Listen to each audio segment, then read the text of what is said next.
993. There you will find ways to contact us confidentially, and we must stress that word as all the processes that we go through today, confidentially, to know that you are not alone. I'm honoured to be joined this morning by a number of my colleagues. You'll be introduced shortly to the most important people in the room, the survivors. But first, let me introduce you to the lawyers who are going to be dealing with the civil claims. On the panel, to my right, my colleague Bruce Drummond. At the end, my other colleague Maria Muller, who have been working with me as we've investigated the vast web of abuse. We are honoured and privileged to be joined here today by Gloria Allred, the leading women's rights attorney in the world, and someone who has immense experience, I would suggest unrivaled experience, in dealing with these types of claims. Most importantly, you will also be hearing from Natasha, who has bravely, and we stress that word, bravely come here today to share her story with the world. Our aim, and our single aim, is to seek justice for the survivors of the sexual abuses of Mohamed Al-Fayed, who we say was enabled by an unsafe system of work which Harrods established, maintained, certainly acquiesced to, and we say facilitated during his chairmanship. We believe that the system not only enabled, but potentially and allowed, to a knowing extent, the widespread sexual abuse of the survivors that we represent. I have many years of practice, and I have never seen a case as horrific as this.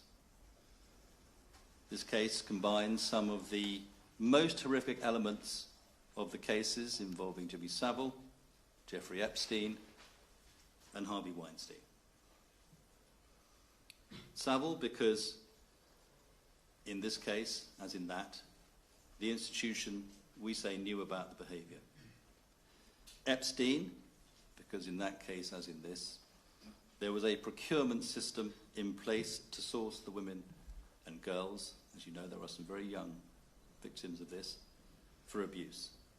And Weinstein, because it was a person at the very top of the organisation who was abusing his power. We will say it plainly, Mohamed Al-Fayed was a monster.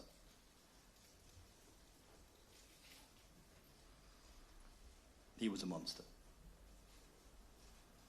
But he was a monster enabled by a system that pervaded Harrods. Those of you who have seen the most magnificent documentary that we saw last night will know and may well remember very clearly the words of the manager who said the following: "Anyone who tells you they didn't know what was going on is lying." I'm going to stress that word of his, lying. Now, we welcome, but we welcome as a very much a first step, the admission at the end of the programme last night, given by Harrods, that they had, to quote them, failed these women. However, they also claim, or that piece claimed, that they didn't know about Al-Fayed's behaviour until 2023. We will say it plainly. That is simply not true. The BBC documentary, as well as all the other material that you will be aware of, we certainly are aware of, makes that clear. This was systematic abuse well before that time, and within the knowledge, we say, of Harrods well before that time. Thanks to bold journalism and the many impediments that bold journalism faced in the day, reports of Al-Fayed's behaviour were made public as early as 1995. ITV aired a programme in 1997 covering the matters. Publicists like Max Clifford thought it was funny and joked about it publicly. Al-Fayed was accused of indecent assault against a 15-year-old girl who bravely made her claims in the documentary last night. Channel 4 reported on more allegations in 2018.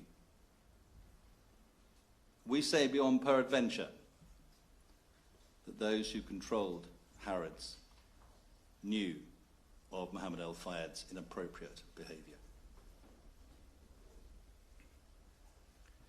And we say that choosing to only address the accusations now is an insult to all of the brave survivors who came forward with their stories all those years ago, and throughout and up to now. We are absolutely clear, in our view, that whatever is said, and whatever was said in that statement at the end of the programme, it shouldn't have come to this. We are here to say, publicly and to the world, or to Harrods in front of the world, that it is time that they took responsibility, and it is time that they set matters right.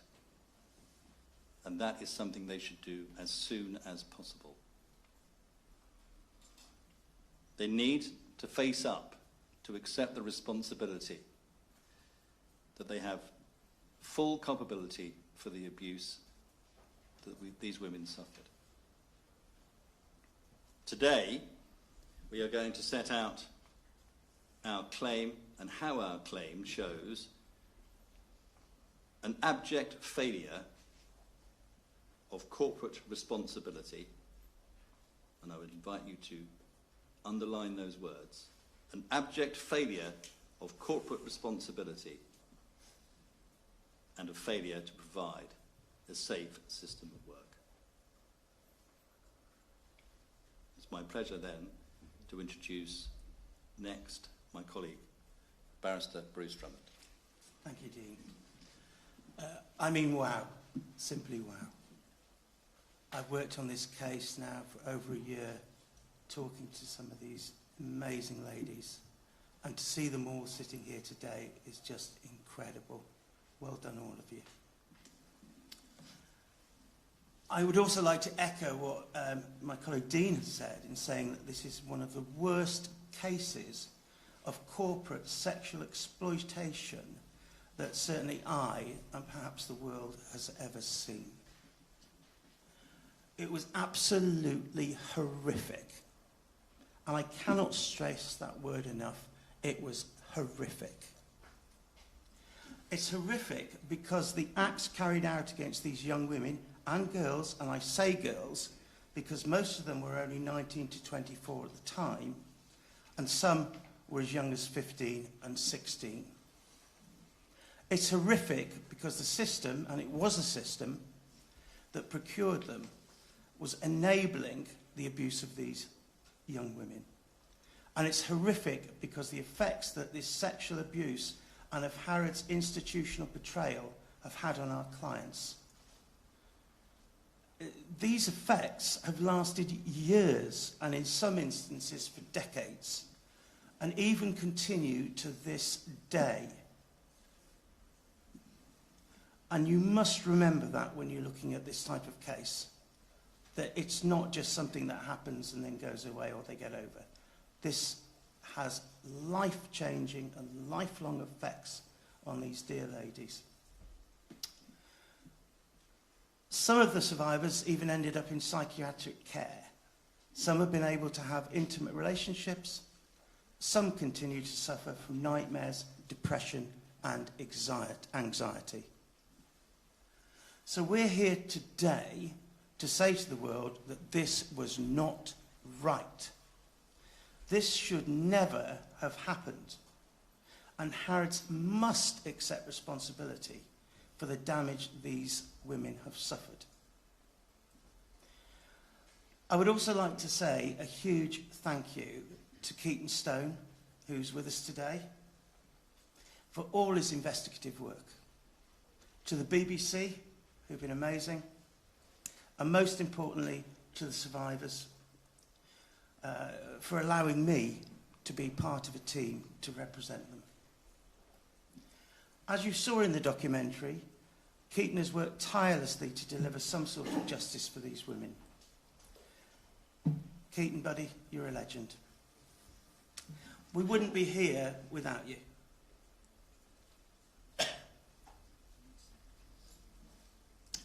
So first meeting Keaton about this case, I've worked with him closely to investigate and speak with the women.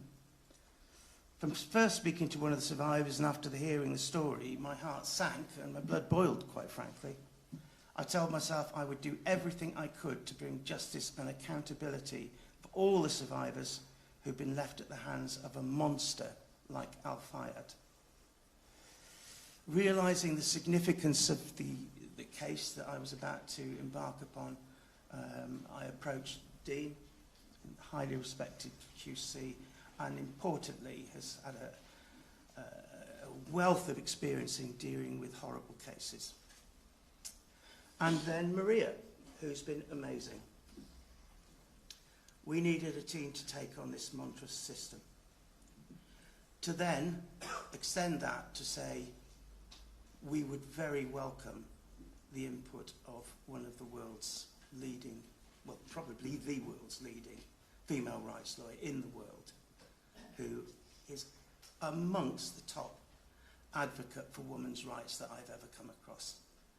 And happily and gladly, she's here today, bless her. And she's jumped on board to help these ladies. So that's why I'm here anyway, ready for the next stage of this. I'll answer questions afterwards, but for now I'll hand over to Maria, I think is the next to say something. Thank you very much, Bruce. So I would like to talk about the system that was in place at Harrods at the time. Once selected for their role by the special recruitment process that we've been able to identify, the women would be sent to have a private medical examination. Medical examinations would be undertaken by 3 or 4 private doctors that we have been able to identify, one of whom was named Dr. Anne Coxon in the documentary last night. The women would arrive for their medical examination none the wiser, expecting this to be an examination to perhaps check their weight, their blood pressure, or their height. They would then be told that actually the examination would involve a full internal screening, including a full cervical smear, sometimes having their ovaries checked, and a full sexual health screening. This was for their role that they had been offered as secretary, personal assistant, or even, on occasions, interior designer. For some women, this would have been their first ever smear test. If the women would query why the tests were necessary, they would be told something along the lines of, "He wants to make sure that you are clean." The results were rarely provided to them personally, but Mohamed Al-Fayed and his enablers would know those results. Because if there was ever anything untoward about those results, he would make degrading and humiliating comments to the women personally about what he had been told about their medical examination. As we know, the grooming, sexual assaults and threatening behaviour were varied and plentiful, but they all followed a similar pattern of events that we have been able to identify. The surveillance in place at the time was absolutely extensive. The phone lines were bugged. There was video surveillance in place throughout the offices, aside, of course, from the chairman's office, where there was no video at all. Ladies were frequently followed, and we have witness evidence that we have obtained from members of the security team who had the job of keeping an eye on those ladies, to check what they were doing, to even check if they were in relationships. One woman we know was 16 or 17, and she was sent to be followed by a member of the security team to check if she was in a relationship. That member of the security team would have to report back to Mohamed Al-Fayed on what he heard. I should also say that this member of the security team had the job of having to listen in to the women's phone lines.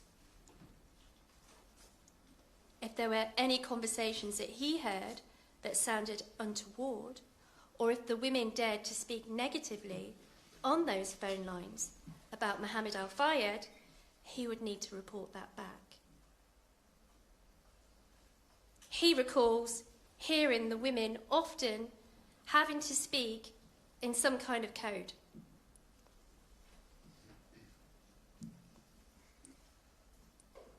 In relation to the threats that the women received, if they ever attempted to complain about the sexual assaults, we know from our work that we've undertaken that they would receive threats along the lines of, "You'll never work in London again.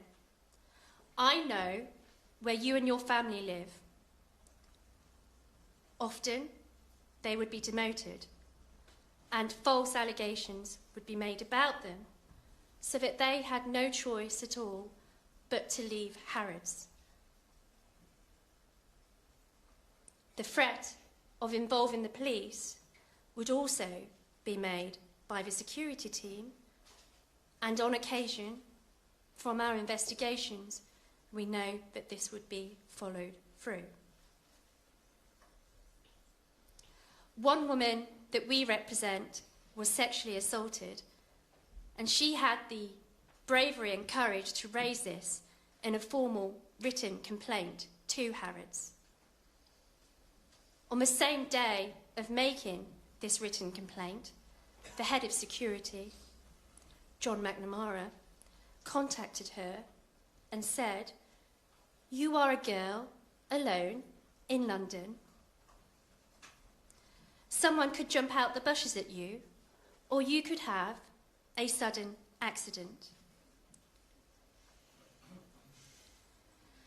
You need to deny what you have said in the first letter with a second letter, which you must drop off before noon the following day."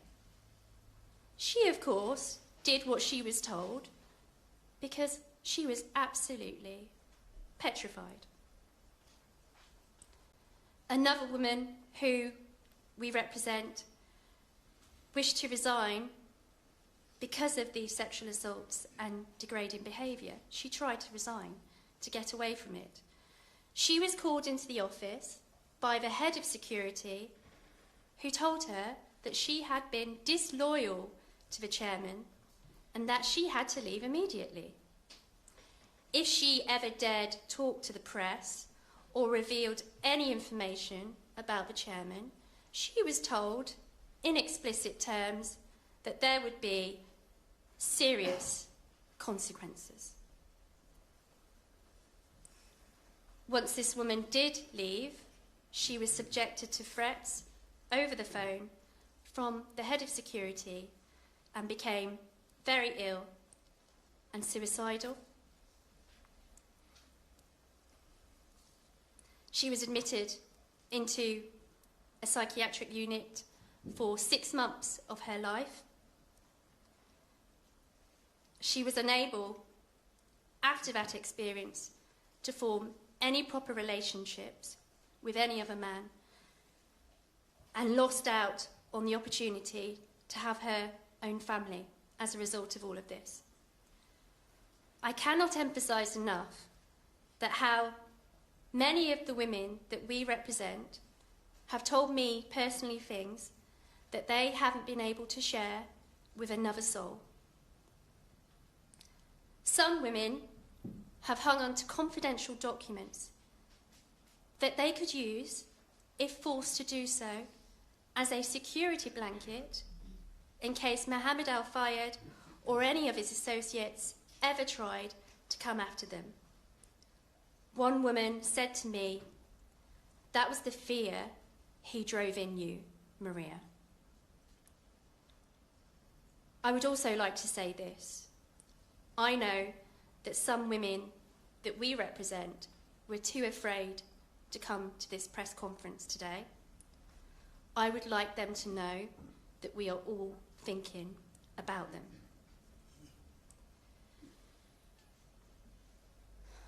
Thank you for letting me share this with you. I'm now going to hand over to attorney Gloria Allred, who, as we know, has represented victims in high-profile cases all over the world, and it is a privilege to share the stage with her today. Thank you, Gloria.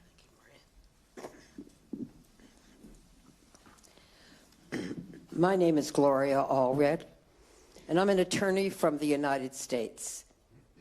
If I may take a moment for personal privilege, I would like to have stand up and recognize my partner of 48 years who is here with me today, my law partner, Nathan Goldberg, and my associate in my law firm, Olivia Fleischig.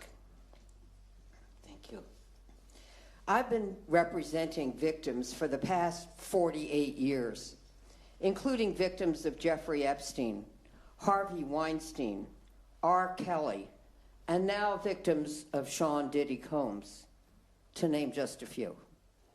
I have also represented victims of Bill Cosby, including one victim who we represented in a civil trial against him, which we won. In addition, in one lawsuit against the owner of a company, we represented a female employee and won at trial a judgment in excess of $52 million against that owner who sexually harassed our client. I am very familiar with how powerful men use their wealth, positions of power, and fame to subject women and girls to sexual abuse. The allegations against Mohamed Al-Fayed include serial rape, attempted rape, sexual battery, and sexual abuse of minors. They involve doctors administering invasive gynecological exams as a condition of employment for some of the employees who were targeted by Mohamed Al-Fayed for sexual abuse by him. The allegations also include the unauthorized disclosure to Mohamed Al-Fayed of the examination results of employees he targeted for sexual abuse. The allegations involve cover-ups, threats, and a quarter-century of sexual abuse by Mohamed Al-Fayed after he purchased Harrods and became its chairman. Harrods is often referred to as the most beautiful store in the world. It has a storied and glamorous history. Many women dreamed of working there, to be associated with this prestigious corporation and to further their careers. However, underneath Harrods' glitz and glamour was a toxic, unsafe, and abusive environment. Shakespeare's Hamlet said, quote, "Something is rotten in the state of Denmark," end quote. We say something was rotten at the core of Harrods. The store was known for catering to every need of its customers, and it was presented as the epitome of beauty. The ugly truth, however, was that a number of female employees were being sexually abused by its chairman, Mohamed Al-Fayed. The current owners purchased Harrods in 2010. Their statement in the BBC documentary appears to suggest that they were unaware of this history of sexual abuse. However, in the documentary, it is alleged that Al-Fayed's abuse was not a secret and was widely known by its employees. Perhaps the new owners were blinded by the billions of dollars they stood to gain, or by their opportunity to buy a piece of Great Britain's history. When Mohamed Al-Fayed sold Harrods, a spokesperson for Al-Fayed said he, quote, specifically chose, end quote, the buyers to, quote, ensure that the legacy and traditions that he has built up in Harrods would be continued, end quote. Al-Fayed's legacy was to prey upon, denigrate, humiliate, and abuse female employees for his own sexual gratification. That is a legacy that no one should continue. There are certain themes that emerge from the BBC documentary. Most of the victims were terrified and felt that they had no place to turn. They felt powerless and they feared retaliation. Their terror was reinforced by threats, surveillance, and phone tapping. It is also apparent from the documentary that many of the women were vulnerable and that Al-Fayed took advantage of their vulnerability. He used his wealth and his power to manipulate and control female victims for his sexual pleasure. Another common theme was that Al-Fayed's sexual misconduct was constant and repetitive and went on for 25 years that he owned Harrods. He was the epitome of a serial sexual abuser. Yet another theme was that Al-Fayed's sexual abuse was not confined to the Harrods store. For example, sexual abuse occurred at the Ritz, Paris, and in his residence in Paris, which was formerly the residence of the Duke of Windsor. He required some female employees to accompany him on overnight trips to various locations, ostensibly for work, but actually to facilitate his sexual exploitation of them. Mohamed Al-Fayed died last year at 94 years old. He died without ever taking responsibility for what he did to many of his victims. These victims have suffered for years, even decades. They have lived with the shame, humiliation, and the anguish that Mohamed Al-Fayed and Harrods caused them. Al-Fayed was determined to silence these women. They will be silenced no more. We are proud of all of the women who are coming forward to seek accountability. The good news is that civil justice is still available for them, and they will not rest until they obtain it. It is not enough for Harrods to now say that they are sorry.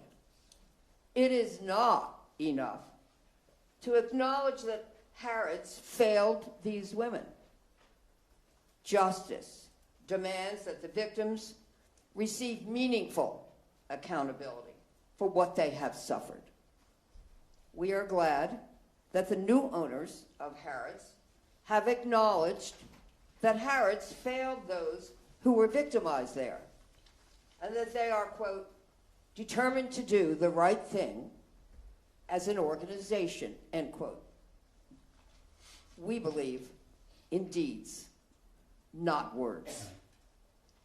It is never too late to do the right thing. This is an opportunity for Harrods to prove their assertion that, quote, the Harrods of today is a very different organization, end quote, and that their words match their conduct. The time for justice is now, and we look forward to victims obtaining meaningful justice. Thank you. Thank you. We're going to now ask Natasha to tell us some very personal matters to share with you today. Today, I finally have the opportunity and freedom to speak up. I no longer feel afraid, so I speak for my daughters, my nieces, for my good friend Catherine, and all the survivors of sexual abuse in this room today that were silenced for so many years, who suffered at the hand of the predator, Mohamed Al-Fayed. Those who abuse need to know that it's not okay. One day, like today, they will be found out and exposed. I was just 19 years old, young, naive, and totally innocent. I had moved to London to start my working career. I got an interview for a job at Harrods, working for Mohamed Al-Fayed, or the chairman as he was well known. It was a supporting role to his then private PA. I was interviewed by Mr. Al-Fayed in his office at Harrods. I got the job straight away. I believed I had been given the chance of a lifetime, an exciting job in an incredibly dynamic environment with endless opportunities to look forward to. I could not believe how lucky I was. Imagine the possibilities. This was my passport to a shining, high-powered career. Mohamed was clever and highly manipulative. He behaved like a father figure, often saying, "Call me Papa," often talking about his family and children as if to make me feel safe around him. He would ask kind and seemingly caring questions. He offered extra money for gifts to take home to my parents or to buy new work clothes. It all seemed entirely innocent and normal then, a perk of working for such a powerful man. Unbeknownst to me, I had walked into a lion's den, a lair of cover-ups, deceit, lies, manipulation, humiliation, and gross sexual misconduct. The chairman preyed on the most vulnerable, those of us who needed to pay the rent, and some of us who didn't have parents to protect them. As time went by, I noticed more and more how strange the office atmosphere was. There was no camaraderie. It felt like a very secretive atmosphere. The other girls used to whisper to each other, but I was actively discouraged from making friends. I did, however, make a friend. We kept it very secret, Catherine, who sits in front of me today. From my dream job and high hopes, this then became my reality. Mohamed Al-Fayed, a sick predator, lured me in by using the same modus operandi he used time and time again. I was subjected to an unnecessary and intrusive medical examination. I was never given those results. I was subjected to AIDS and STD testing without consent, and now believe in hindsight, I was checked for my purity. We would be sent to see Al-Fayed because he had a job for us to do. It was always more of a friendly chat than actual work. But then these private meetings turned into more. A forced kiss, his hands gripping your face to his lips, or pulling you down on his lap, where his hands were free to explore any part of your body that he wished. These incidents lasted seconds, but the fear instilled left me paralyzed. Al-Fayed brushed off these moments like they had never happened. But I was always reminded not to mention them to anyone. He would know if I did. I had never experienced anything like it before. I was so young, I didn't know what to do and how to deal with it. I felt such fear and some sick loyalty as his employee. It was an era where women were still the underclass in the working world. One night I was asked to stay late. This was to be my final night. All of MAF's, or Mohamed, Al-Fayed's planning and manipulation were to come to fruition. He summoned me up to his private apartment on the pretext of a job review. I was escorted by one of his security guards who ushered me into his private sitting room. The door was locked behind me. Al-Fayed handed me a glass of champagne and told me to sit. Looking around, I saw his bedroom door partially open. There were sex toys on view. I felt petrified. I perched myself at the very end of the sofa, and then it came. Mohamed Al-Fayed, my boss, the person I work for, pushed himself onto me. I fell to the floor with him still on top of me, but I managed to kick free and free myself. I ran towards the door. I told him I was meeting my father for dinner and he would be worried that I was late. He just laughed at me. He then composed himself and he told me in no uncertain terms that I was never to breathe a word of this to anyone. If I did, I would never work in London again, and he knew where my family lived. I felt scared and sick. Eventually leaving Park Lane, I never set foot in his private office again. These events impacted me for many years to come. I struggled with confidence around men, and in particular male bosses, and also in my personal relationships. Seeing his obituary just over a year ago triggered such a huge emotion. I couldn't believe that this monster had gotten away with his crimes. Thankfully today, this is a different story, and I am truly grateful for that. Natasha, thank you so much for sharing your story with us all. All of this room salutes you. In fact, we salute all of the survivors in this case. To say that it takes bravery to come and tell a story such as that is an understatement. Again, for those of you watching today who experienced abuse at Harrods, hopefully this shows that you're not alone. Please do reach out to our team if you would like to learn more about legal options. There is support and there is a place to discuss. As of now, we have the huge honour of being retained by 37 survivors in this matter. And as a result of the documentary and events such as this, we are in the process of being retained by many more.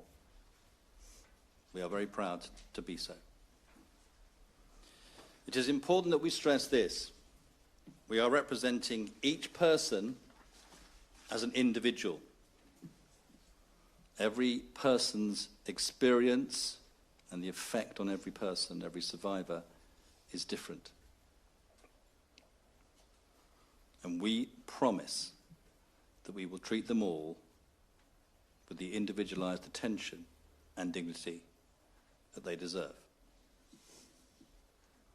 We're now going to move on to some questions from the media. We'll do our best. I will be, in a sense, acting as the person who directs the questions.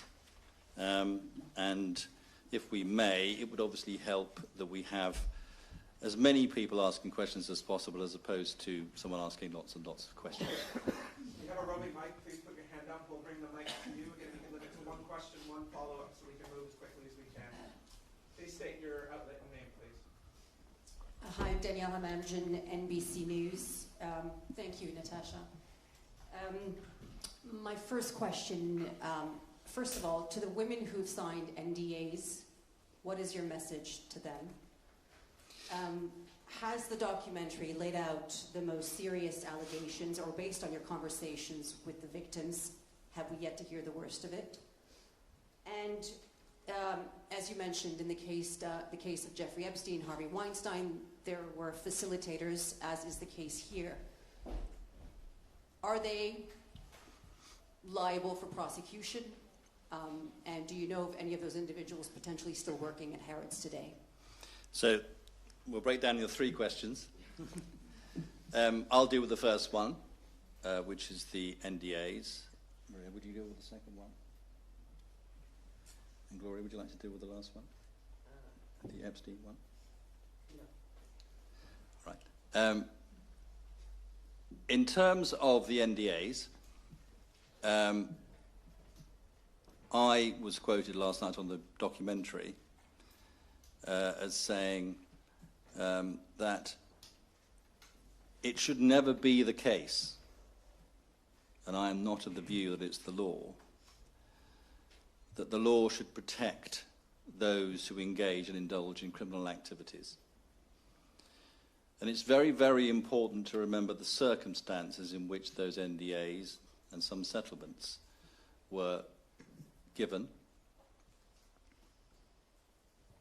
There was no level playing field. We heard last night in the documentary that material had to be shredded and was effectively forced as part of that to be shredded. And so the answer to the question about the effect of the NDAs, we will fight their veracity and their applicability.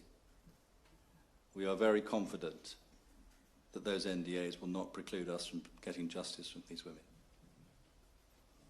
In terms of your second question, was that whether or not there are more serious damning allegations to come forward beyond what we have seen already in the documentary?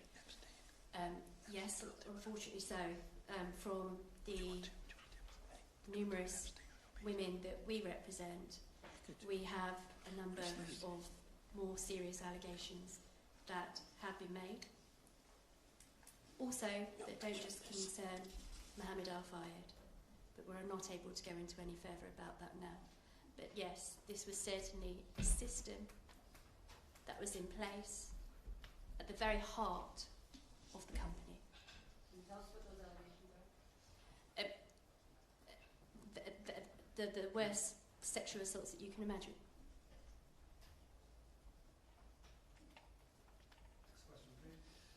Sorry, I didn't answer the third one, which I will. The question was about criminal prosecutions as followed in Epstein. First of all, it's not in our gift as to whether people are prosecuted. Our sole concern is justice for these women.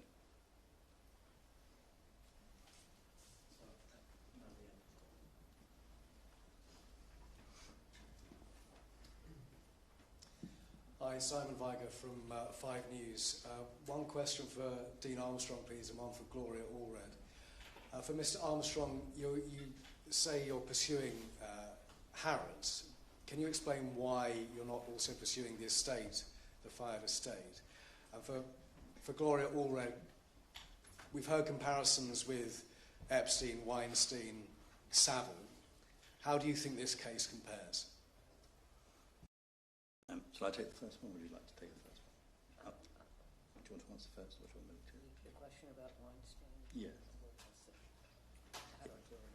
Yes, is it one of the worst? How does it compare in terms of severity?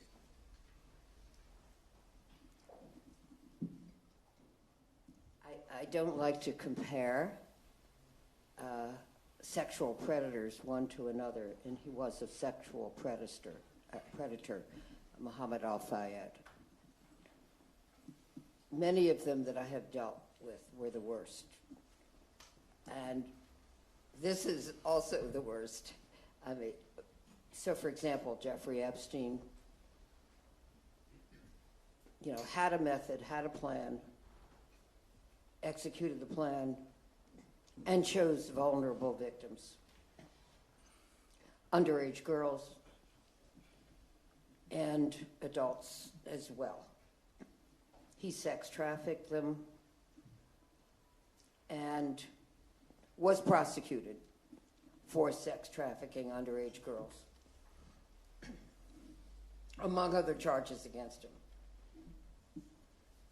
Of course, he committed suicide while in custody or was the victim of a homicide. Coroner says suicide. But in any event, there was a criminal prosecution against him, which started, I actually was there at the last hearing that was taking place. The trial had not yet taken place. So he died before there was any justice, real justice, for the victims.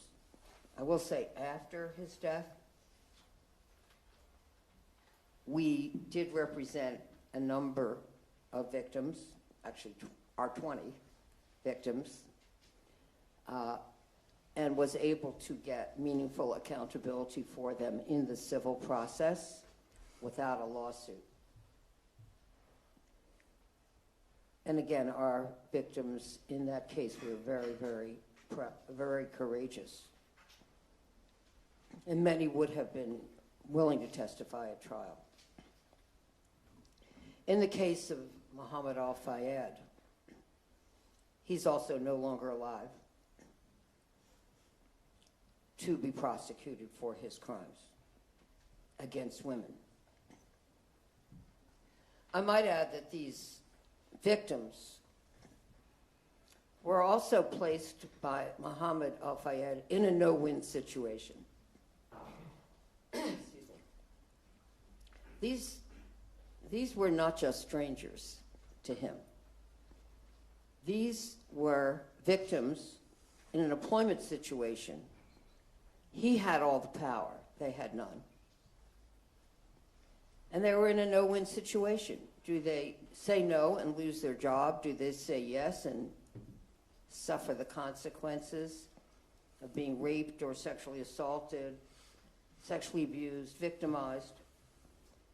This is why an employment situation, well, at least in the United States, is considered a denial of equal employment opportunity if a victim is sexually harassed or sexually abused, raped, forced to watch pornography, any act of sexual abuse. And it is really wrong because, as it has been said, there's no right decision for these victims to make. It's always going to be a risk to themselves and also to their families. So R. Kelly knowingly gave serious sexual STDs to underage girls. One of my clients testified very bravely about that at his criminal trial. It's lifelong sexually transmitted diseases. That is just beyond description. That he would do that knowing that he had that very serious sexually transmitted disease himself and did not disclose that to underage girls and some adults. He also, of course, videoed many of his victims, which he coerced, forced, threatened into being videoed in pornography. Then he used those videos to threaten the victims that he would expose those videos to the public, to their families, to their friends, to their co-workers. So that threat was very intimidating to many of the victims who did not voluntarily do that, never would have, but were threatened, intimidated into it. In any event, Mohamed Al-Fayed sex trafficked some of these victims from place to place. He used his business empire to enable him to execute his plan, his scheme, his design to cause those women who were employees to be victimized, women and girls.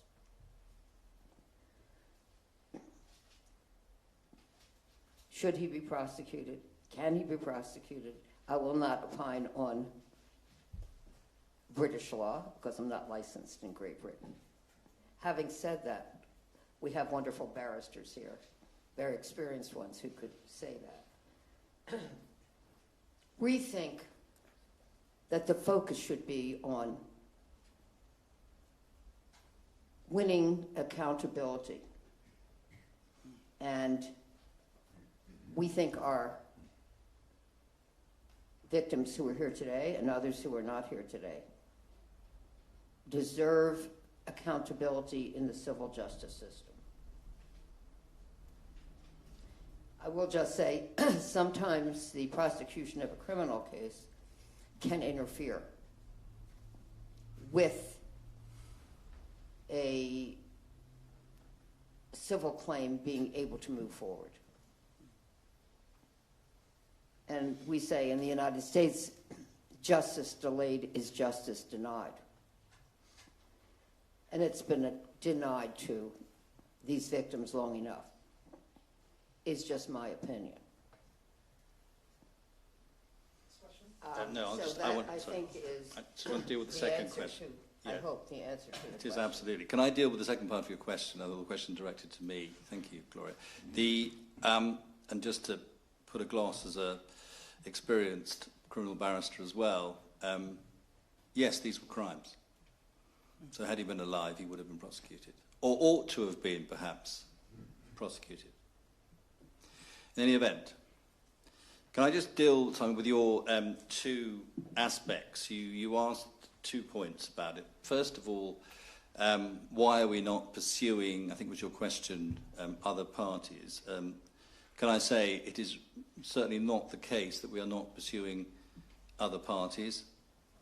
You will hear this phrase once now, you may hear it a few more times today.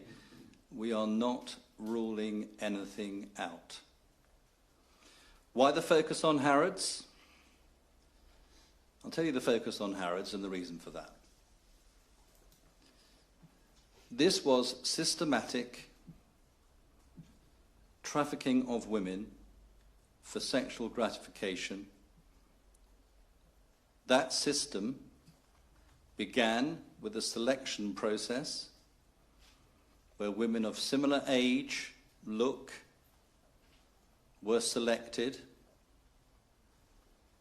Once that selection had taken place, unbeknownst to them,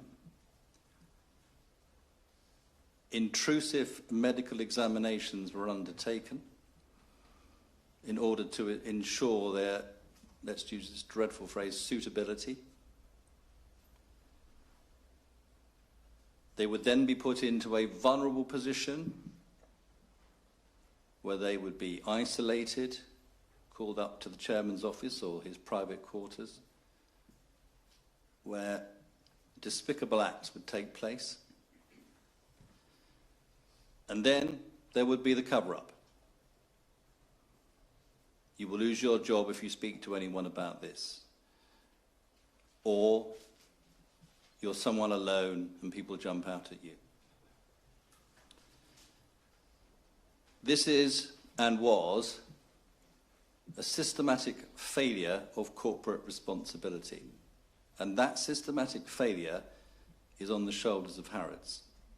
I said earlier that we do not and will not individualize, that we will individualize the women here, but we will not individualize those who we hold responsible.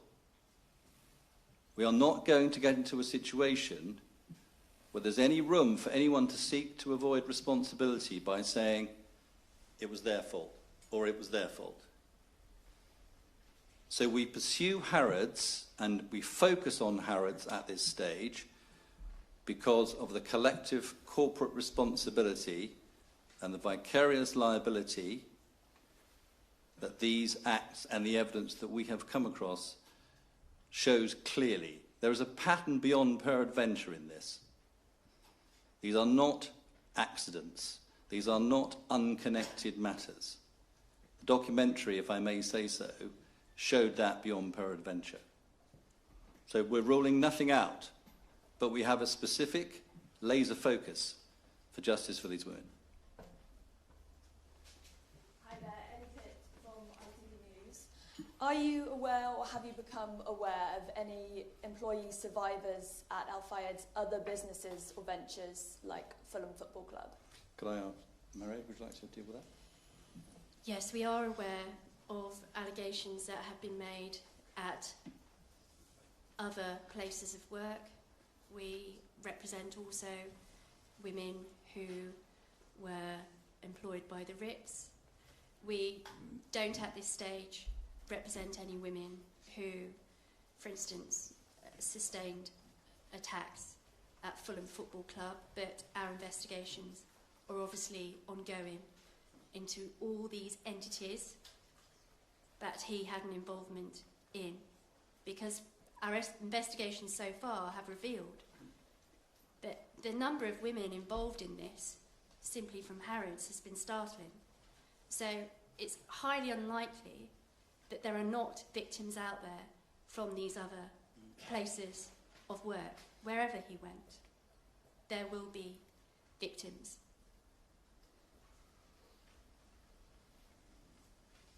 Hi, I'm Shimon from Sky News. I note that you made a point of the importance of victims receiving meaningful accountability for what they've suffered.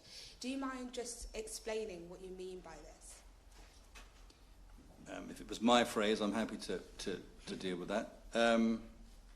Meaningful accountability means having a proper voice and having the ability to tell your story, to tell your version and to tell the facts as they were without fear of threat. That is hugely significant. And there are always suggestions that whenever lawyers get involved, it's only about the money. It is not.